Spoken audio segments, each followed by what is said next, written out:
Hey, this is John Speed from johnspeedbooks.com, and I want to show you a book that's not for sale.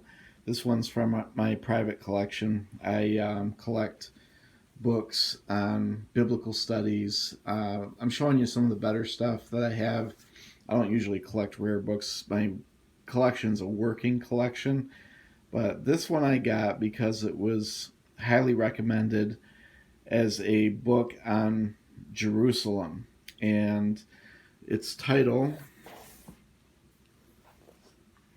is here on the spine: Jerusalem, the Saga of the Holy City. That's a red leather spine label there on the spine. On the front, what you have is a color pictorial. There's different ways of describing them. For a while, they were called paste-ons. No longer called that for various reasons.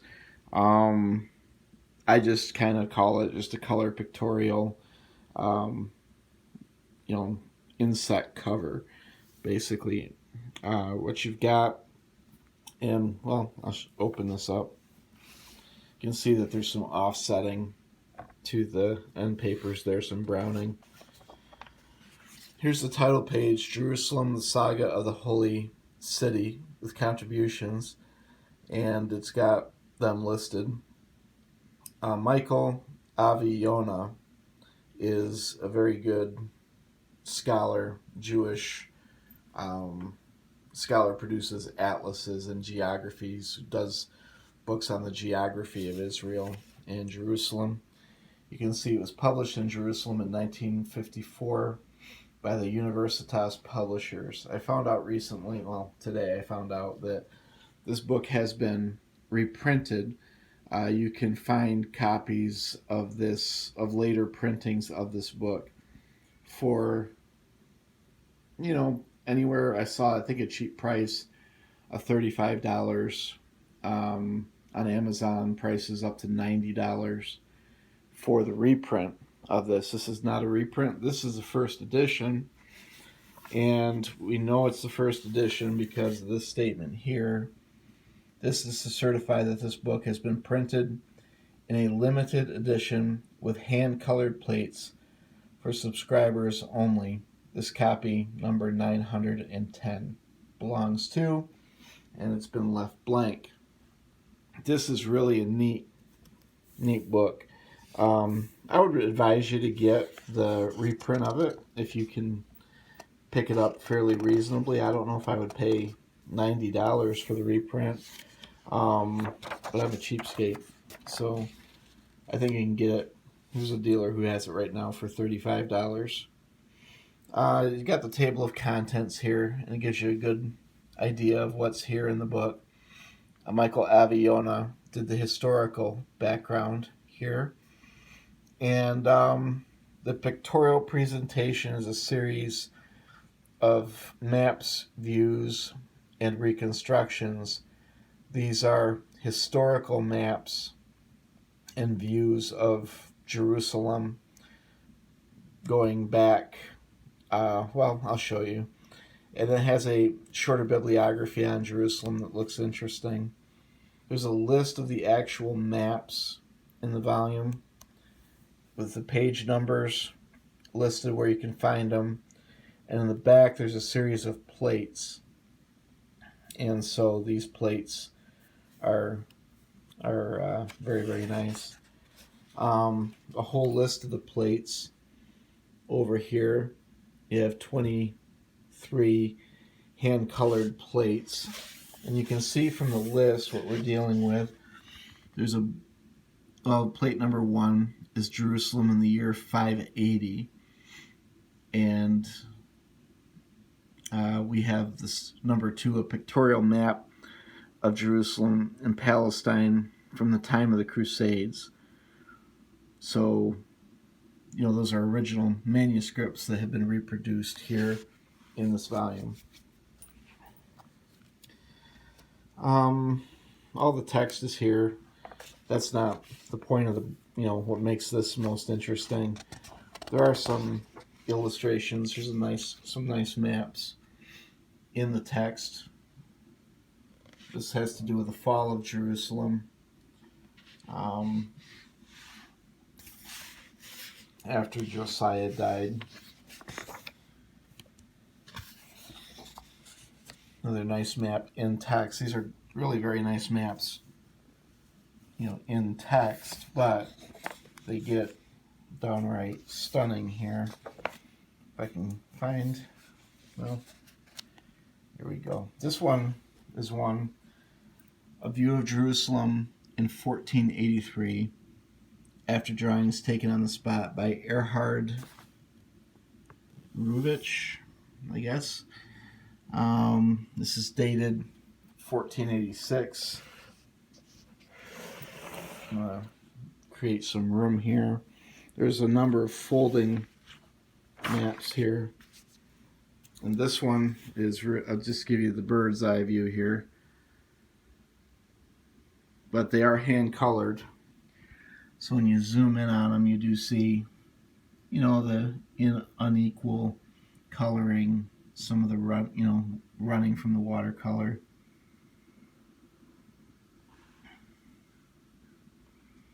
It's going to take you on a journey here across Jerusalem from the 1400s. There's the temple. Civitas Jerusalem. Kind of a neat, it's kind of fun to do with this phone and just kind of take you across there. But anyway, that's one of the maps. I'm not going to show you everything here.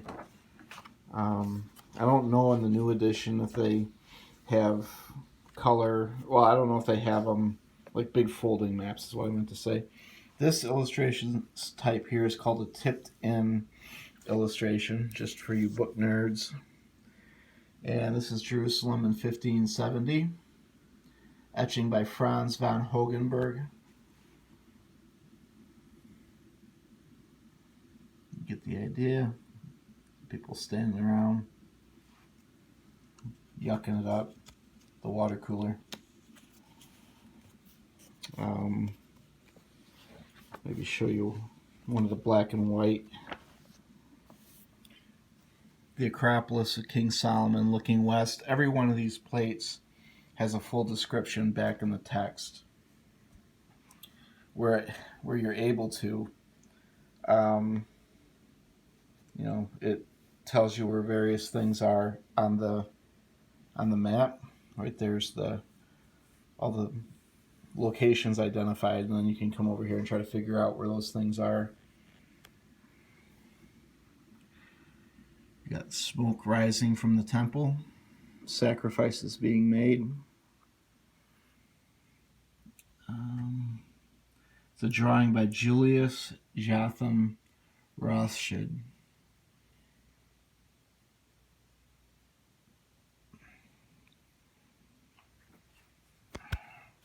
In the back of the book, there are some loose maps laid in.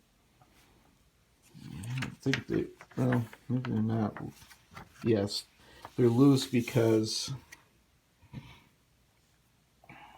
they've got like a sleeve that you can slide them behind, but I took them out, and to push them back in there underneath that band probably is going to damage them. This one, well, this is more modern. I'll try to do this with one hand. This is a modern map from that time, just trying to show you like where the demilitarized area was. Mount Scopus, the armistice line for Israel and Jordan at that time, and then you've got all the different holy places identified there. So this is it shows the Israel-Jordan armistice line of April. Was that 3rd, 1949? That would be pretty contemporary to the book's printing. It's based on the United Nations map from November of 1949. So that's the most modern map. Although, I don't know, this one might be as well.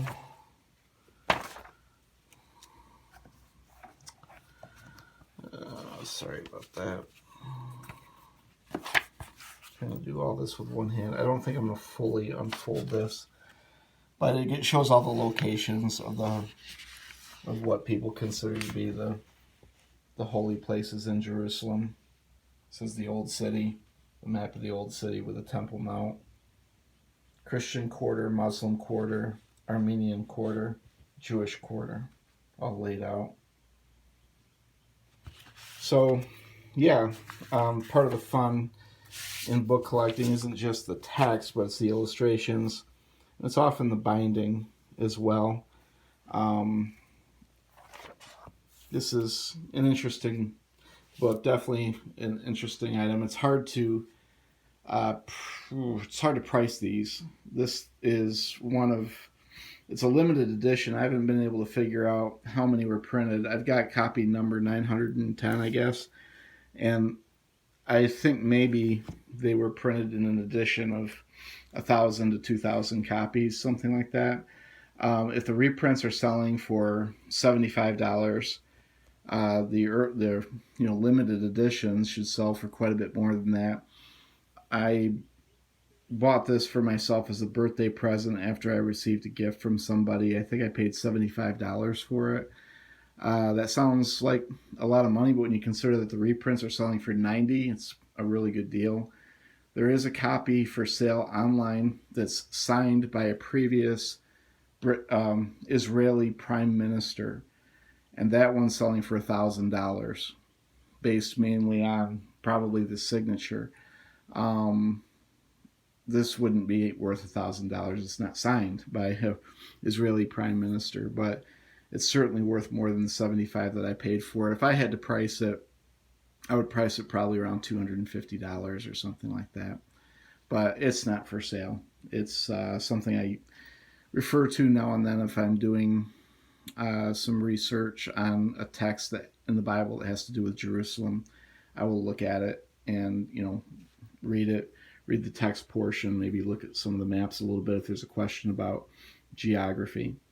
So yeah, what I'm trying to do with these videos is show you partly some of the things that we have for sale, but also show you some just interesting books that I have around, because we want to encourage book collecting. We believe in it. In this day and age when our culture seems to be under attack from every direction, I think books are important to preserve. And so I appreciate you guys watching this. Please subscribe to the channel, and I'll try to put out more content really on almost a daily basis. Thanks, guys.